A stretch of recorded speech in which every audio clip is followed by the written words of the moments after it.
ada Little India di kota Medan, ya kan ya. Ada Little India di tempat yang lain, ya kan. Kemudian di Malaysia ada Little India, di Singapura ada Little India.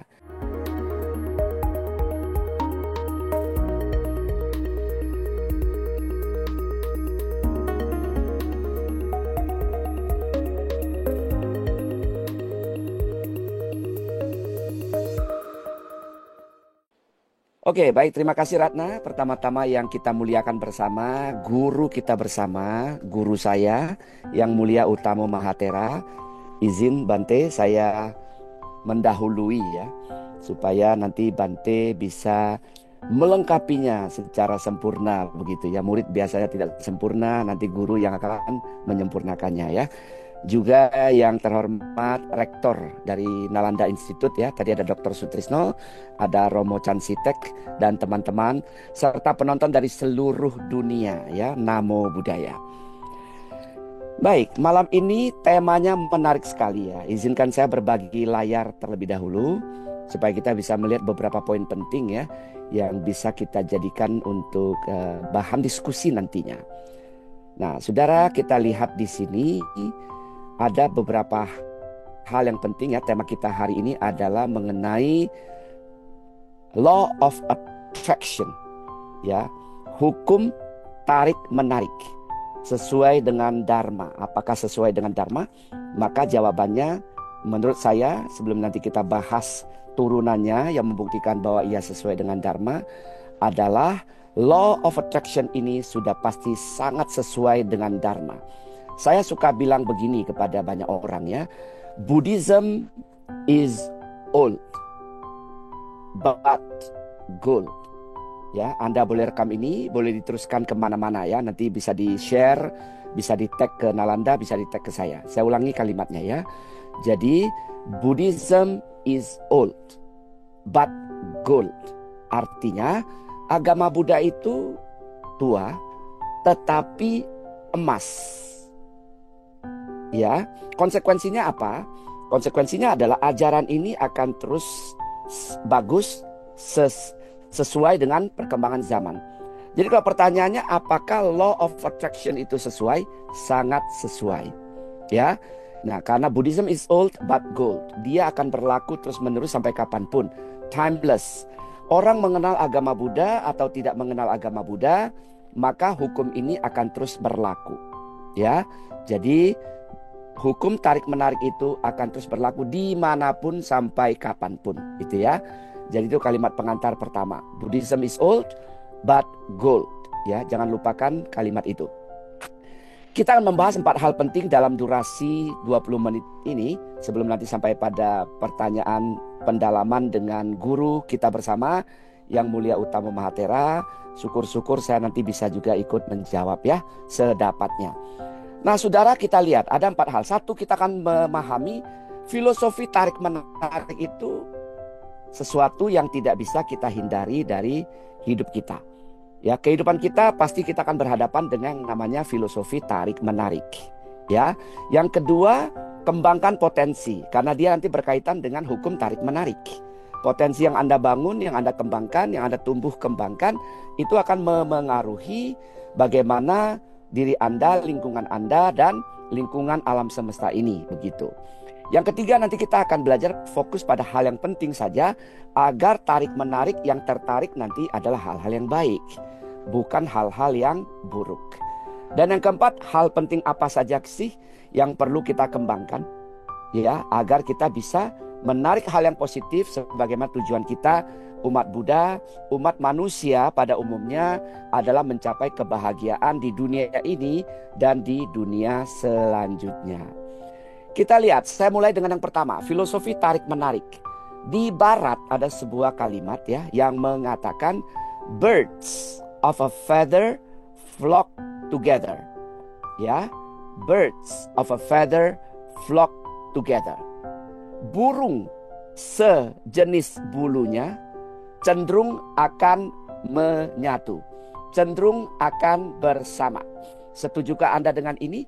Setuju tidak setuju, dalam praktik kehidupan kita, kita sudah menjalankannya. Ya, burung yang bulunya sama cenderung untuk bersatu, cenderung untuk bersekutu. Manusia pasti begitu.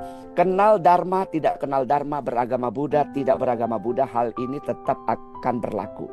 Karena itu, maka di beberapa daerah kalau Anda lihat ya, ada Little India di kota Medan, ya kan ya, ada Little India di tempat yang lain, ya kan. Kemudian di Malaysia ada Little India, di Singapura ada Little India.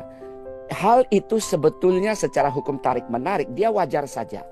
Jenis akan menarik jenis.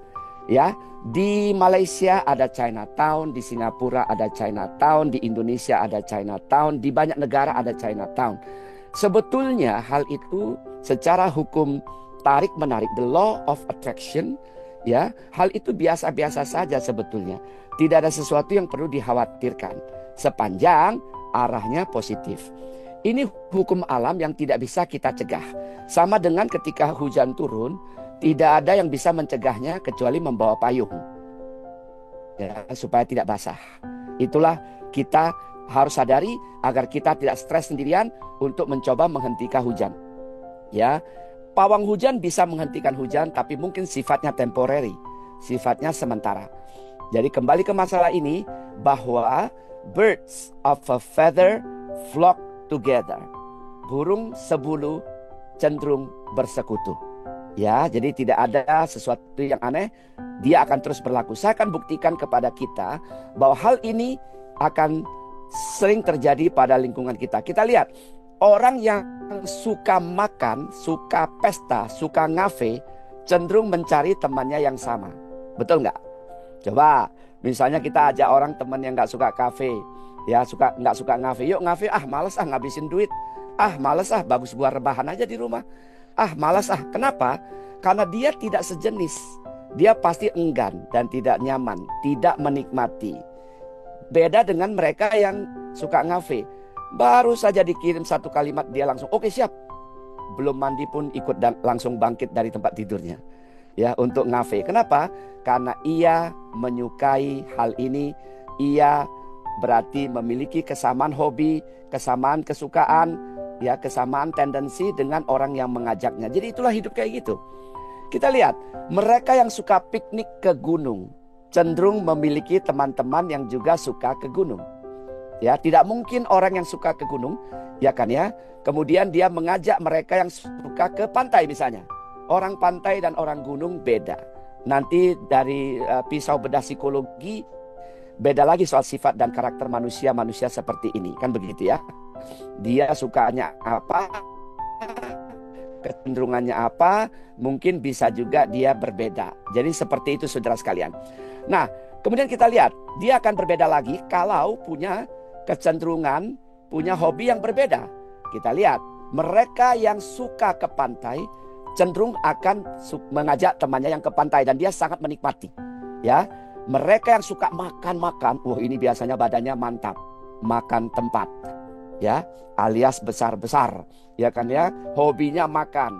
Romo Chan dan saya mungkin tidak termasuk komunitas ini karena badan kami kecil-kecil, ramping, tipis, ringan dibawa jalan, kan begitu. Nah, ini pasti sejenis akan seperti ini. Ini kan law of attraction, ya kan, hukum tarik menarik. Anda sukanya apa, berpikirnya apa, kecenderungan itu akan berwujud nyata. Saya misalnya ya, kalau diajak untuk makan-makan satu meja penuh kayak begini, saya pusing lihatnya, ya kan, misalnya. Tapi kalau Anda ajak saya ke perpustakaan, itu saya bisa 2-3 jam, ya, walaupun bukan untuk baca semua, untuk foto-foto sebagian, kan begitu ya. Nah, karena itu kecenderungan kita. Berikutnya kita lihat, ada orang yang hidupnya cari duit terus, tidak pernah spiritual, tidak pernah ibadah. Cari duit terus. Saya pernah tanya sama orang kaya, Pak, Bu, cari duit untuk apa? Ya untuk disimpan. Untuk disimpan buat apa? Pokoknya kalau banyak duit kita tenang. Nanti ibu mati gimana? Biarin, gak apa-apa. Mati pun tidak dia bawa kok. Saya ingat seorang kaisar ya, Kaisar Romawi.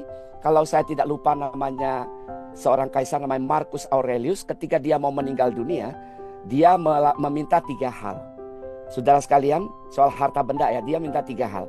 Ya, yaitu ketika dia mati, yang mengangkatnya harus dokter paling ahli di kerajaan, dokter spesialis. Ya. Kemudian yang kedua, taburkan uang di sepanjang ya pengantaran peti mati menuju ke pemakaman. Ya, dan yang ketiga, buka sedikit lubang di atas peti mati biar dia bisa keluarkan kedua tangannya. Artinya apa, saudara? Artinya adalah Marcus Aurelius, Kaisar Roma ini ingin membuktikan bahwa kalau kematian sudah datang, dokter ahli pun tidak mampu menyelamatkannya. Makanya dia minta dokter ahli mengangkat peti matinya. Yang kedua, menaburkan uang di sepanjang jalan. Saat seseorang meninggal, dia tidak bawa apapun dalam makamnya. Dia tidak bisa membawa apapun menuju kehidupan berikutnya. Kalau di konteks Buddhis, kita membawa karma kita, kebajikan kita, apa yang sudah kita lakukan. Ya, yang ketiga, tangannya keluar, artinya saya datang sendiri, pulang sendiri. Ya, jadi tidak ada itu, ya kan? Ketika istri kita mengatakan, suami Anda mengatakan, aku cinta padamu sehidup semati. Teori. Begitu dia mati, Anda jalan sendiri, dia jalan sendiri. Kagak ada tuh yang begitu meninggal tiba-tiba istrinya bilang, "Pak, aku ikut papa deh. Kemana papa pergi, aku ikut masuk ke kuburan." Nggak ada. Tidak pernah akan ada, saudara. Artinya masing-masing. Ya, jadi intinya adalah harta benda yang kita dapatkan tidak kita bawa mati. Karenanya bagi Anda yang punya kecenderungan mencari harta benda yang sedemikian rupa sampai lupa ibadah, ini perlu Anda pertimbangkan kembali. Orang yang biasa cari duit kayak gini, kecenderungannya pasti cari temannya orang kaya. Ibu, bapak, saudara yang saya hormati, utamanya guru kita yang mulia Utama Mahathera, orang yang kaya cenderung tidak terlalu suka bergabung dengan orang yang tidak punya banyak harta. Pertama, dia takut dipinjamin duit. Yang kedua, jumlah hartanya berbeda. Yang ketiga, yang dia sukai dan dia gunakan sangat jauh berbeda dengan orang-orang di luar, di bawahnya yang tidak kaya raya. Jadi kecenderungan law of attraction menarik orang yang sejenis itu terjadi juga pada orang kaya. Jadi buat kita yang tidak punya teman kaya dan mereka mungkin agak enggan, agak segan bersahabat dengan kita, jangan sedih, jangan gundah gulana. Ya, biasa saja. Ya, nggak apa-apa. Demikianlah hukum hidup dalam dunia ini. Berikutnya, ada yang suka traveling. Minggu ini saya lihat teman saya ada di Yunani. Minggu berikutnya ada di Prancis. Selanjutnya ada di New York. Saya lihat ini teman luar biasa. Suka jalan-jalan ke sana kemari. Dia pasti akan cari teman yang begitu juga. Betul tidak? Orang banyak duit kalau pelit, mungkin dia tidak akan ajak. Kenapa? Capek jelasinnya susah nih sama orang. Karena dia tidak hobi di situ. Tidak punya kecenderungan yang sama, kan begitu ya. Jadi hal ini wajar-wajar saja. Ya. Berikutnya kita lihat. Nah, ini dia. Body giri. Ini saya cari di internet, tiba-tiba dapat yang ini, Bante. Tiba-tiba keluar yang ini. Ini ada teman saya juga ini, sekarang di Pekanbaru, si Herman ini kan. Nah, jadi orang yang suka spiritual akan cenderung bergabung dengan mereka yang juga spiritualis. Ya, ini tahun 2010 nih, foto si Herman dan teman-teman di Bante Utamo ya, di tempat Bante Budigiri. Ya, karena di Ulingi, Jawa Timur. Jadi saudara sekalian, ini hal yang wajar saja. Orang pasti menarik yang sama. Begitu ya. Kecenderungan itu selalu terjadi apapun agamanya. Percaya atau tidak, dia tetap akan lakukan itu. Begitu ya. Mari kita lanjut. Nah, yang kedua sekarang. Kembangkan potensi. Apa potensi ada? Saya mau berikan satu ayat ya. Nanti ayat yang lain saya minta Ratna boleh bacakan ya. Ini ayat yang sudah saya munculkan dulu. Potensi Anda apa? Pastikan positif. Supaya tarikannya juga positif. Supaya lingkungan Anda jadi positif. Kalau Anda negatif agak bahaya.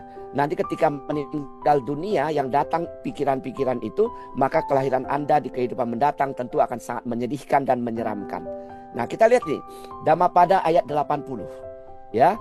Pembuat saluran air mengalirkan air, Tukang panah meluruskan anak panah, tukang kayu melengkungkan kayu, orang bijaksana mengendalikan dirinya. Ya, ada 4 profesi di situ saudara kalau Anda perhatikan. 4 profesi. 1, pembuat saluran air. 2, tukang panah. 3, tukang kayu. 4, orang bijaksana. Artinya apa? Potensi orang beda-beda. Betul ya? Anda yang tukang panah belum tentu bisa mengalirkan air. Orang yang Anda pembuat saluran air belum tentu bisa membuat mebel. Anda tukang mebel sulit mengendalikan diri dibandingkan orang bijaksana. Betul ya? Artinya potensi diri Anda masing-masing. Jangan dipaksakan. Saya punya potensi di dunia bicara. Kalau saya diminta berbicara begini, sampai cap jitiam tengah malam saya kuat. Yang mendengar tidak kuat. Kan begitu ya. Nah, jadi masing-masing beda. Ada mungkin di sini penonton kita dari Malaysia, 1 penonton setia, apakah malam ini ada pedagang. Dia cocoknya di dagang. Di dunia lain dia tidak pas. Maka kembangkanlah itu dengan baik. Karena setiap orang punya profesi, tendensi masing-masing. Kembangkan itu. Tapi syaratnya 1. Agar law of attraction-nya positif. Carilah profesi yang positif. Yang bukan hanya membahagiakan diri sendiri, tapi juga membahagiakan orang lain. Coba Anda bayangkan, ya, Yang Mulia Utama Mahathira sampai hari ini lebih dari 30 tahun pengabdian untuk memberikan kebahagiaan kepada orang lain. Ini kan luar biasa. Ya, sehingga begitu banyak orang tercerahkan. YouTube-nya tersebar di mana-mana. Belakangan kita lihat di TikTok juga tersebar secara luas, merata ke seluruh penjuru dunia, ke segala alam semesta. Ini kan luar biasa. Jadi bidang Anda itu Anda kembangkanlah di situ. Jadi jangan melihat, oh ini Bante Utamo lancar berbicara, Poni Jandiao lancar berbicara, saya mau seperti itu, menyaingi seperti itu. Kalau tidak punya bakat di situ, jangan paksakan diri Anda. Nanti Anda sendiri yang kecewa. Cari bakat Anda, karena setiap orang punya kecenderungan masing-masing. Oke, iya, ini berbicara begini sudah hampir 15 menit nih Bante. Cepat sekali ya. Saya terusin dulu ya. Nah, jadi ada 2 fokus kita saudara.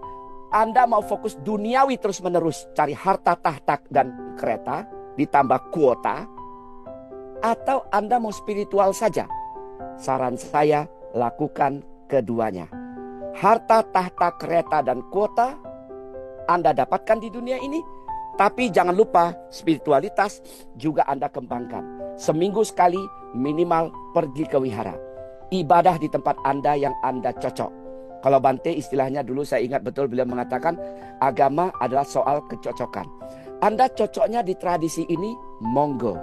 Cocoknya mau baca ini, silakan. Cocoknya mau praktik ini, lakukan. Kan begitu. Jadi jangan cari duit terus menerus. Nanti Anda, ya, ketika Anda cari duit terus menerus tanpa spiritualitas, ingat apa yang Kaisar Romawi tadi lakukan. 3 permintaannya. Ya, mati tidak bawa apa-apa, mati tidak bisa dicegah oleh siapapun, bahkan dokter ahli sekalipun, mati pergi sendiri, datang sendiri, semuanya sendiri. Jadi saran saya, fokus pada hal yang penting, yaitu keseimbangan. Malam ini saya melihat banyak sekali yang hadir di ruangan ini, dan di YouTube juga banyak. Ini luar biasa. Artinya Anda sudah melakukan penyeimbangan hidup yang luar biasa. Terakhir, 3 poin penting saja yang ingin saya sampaikan supaya law of attraction kita positif. Nah, ini saya minta Ratna bisa tolong bacakan Dhammapada ayat 281, ya, 281. 1, menjaga 3 saluran. Supaya apa? Supaya kembali kepada kita, supaya apa yang kita tarik itu kembali kepada kita secara positif, ya. Mari kita dengarkan Ratna kalau sudah ada 3 saluran ini di Dhammapada 281. Ya, baik Dr. Po. Dhammapada 281. Apabila seseorang berhati-hati dalam berbicara, mengendalikan pikiran dengan baik dan tidak melakukan perbuatan yang jahat dengan jasmani, maka ia menyucikan 3 jenis perbuatan dan pasti berhasil menempuh sang jalan yang telah diajarkan oleh para suci. Demikian. Terima kasih. 3 saluran saudara. Pikiran, ucapan, dan tindakan. Kalau Anda menjalankannya dengan bagus, maka Anda akan menapaki jalan kesucian. jalan hidup yang menuju kebahagiaan. Jadi lakukan ini. Kalau Anda berpikir buruk, maka yang buruk, orang-orang buruk yang akan datang. Anda berbicara baik, orang-orang yang baik yang akan datang. Anda bertindak baik, yang baik-baik yang akan datang. Kan begitu. Tapi kalau Anda berbicara buruk, Anda mungkin akan dapat yang buruk juga. Jadi hati-hati dengan hal demikian. Karena hukum tarik-menarik itu sekali lagi, percaya tidak percaya, dia akan nyata. Sama dengan air panas. Anda percaya ada panas atau tidak, kalau Anda pegang air panas itu, dia tetap akan bisa membuat Anda kesulitan ya untuk menahan panasnya air itu, percaya atau tidak percaya, kan begitu. Yang kedua, kita lihat saudara sekalian ya. Yang kedua, selain yang saya sampaikan tadi 3 saluran, kita lihat yang kedua yaitu memiliki kalyanamita. Jadi Ratna di 76 dan 77, ya mohon bisa bantu dibacakan. Nah, Anda perlu memiliki yang namanya kalyana mitra atau kalyana mita, sahabat sejati. Apa ciri-cirinya? Kalau Anda punya sahabat sejati, maka Anda tentu akan memiliki law of attraction, punya orang-orang yang positif yang bisa mengarahkan Anda ketika Anda berada di jalan yang kurang benar, berada di jalan yang kurang tepat, maka kalyana mita Anda akan mengingatkan Anda. Kita dengarkan ayat 76 dan 77. Ya, Dhammapada ayat 76. Seharusnya seseorang bertemu dengan orang bijaksana yang dapat menunjukkan kesalahan-kesalahannya dan memberikan peringatan, seperti orang yang menunjukkan tempat tersimpannya harta karun. Dengan orang seperti itulah seharusnya seseorang bergaul. Pergaulan yang demikian itu akan membawa kebaikan, bukan kemerosotan. Kemudian untuk 76-nya itu ya. Oke, silakan 77. Ya, untuk 77, sebaiknya seseorang menasehati, memberi petunjuk dan mencegah agar temannya tidak berbuat jahat. Maka orang seperti itu akan disayangi oleh orang baik dan tidak disenangi oleh orang jahat. Demikian Dr. Po. Terima kasih Ratna. Nah saudara, kalau ada teman Anda yang mengatakan, jangan ini, jangan lakukan itu, jangan dibilang dia kepo. Aduh banyak bacot lu. Ya lu aja gak beres hidup lu. Itu sahabat sejati loh. Kenapa sahabat sejati? Karena dia ngomong itu untungnya buat dia gak ada loh saudara. Betul gak? Untungnya buat dia apa? Gak ada. Malah dibenci, malah dijauhin. Malah makan siang gratis dia gak jadi gratis. Ya kan? Karena gak ada yang mau traktir dia karena marah. Jadi itu sahabat sejati loh saudara. Jadi kadang-kadang saya bingung lihat orang ya, dinasihatin bukannya terima, bukannya kamsia, malah dimarah-marahin. Ini kan kurang pas ya. Karena itu sahabat sejati Anda nanti akan menciptakan tarikan teman-teman baik lainnya. Saya ingin menutup dengan satu lagi ya, nanti bisa kita diskusikan lebih lanjut. Ya utamanya pertanyaan nanti kepada guru kita ya. Ya Pak, yang terakhir, berbuat baik tanpa tapi. Anda boleh garis bawahi kalimat ini saudara ya. Berbuat baik tanpa tapi.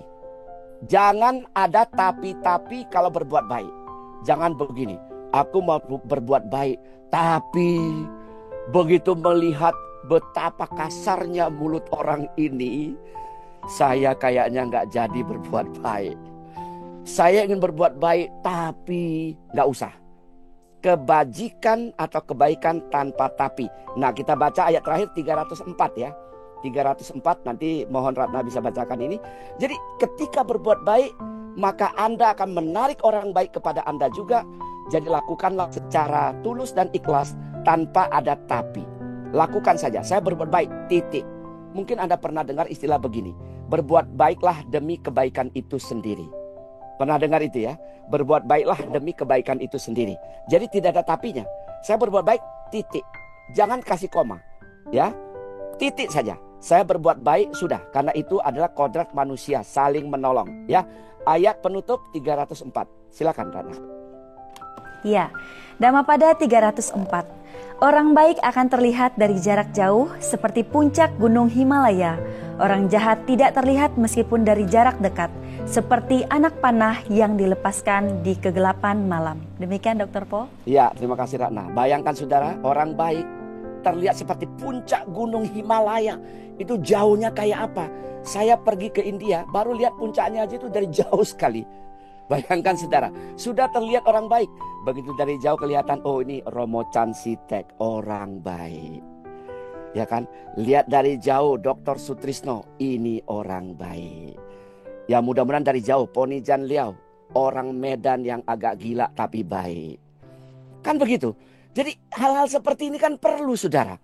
Ya kan? Kalau kita baik, di mana-mana orang lihatnya baik. Jadi kita pasti menarik orang baik. Kita baik, pasti akan dekat sama kita juga orang baik. Ya kan? Nah, itulah hukum tarik-menarik yang bisa kita praktikkan supaya kehidupan kita bisa menjadi baik, ya.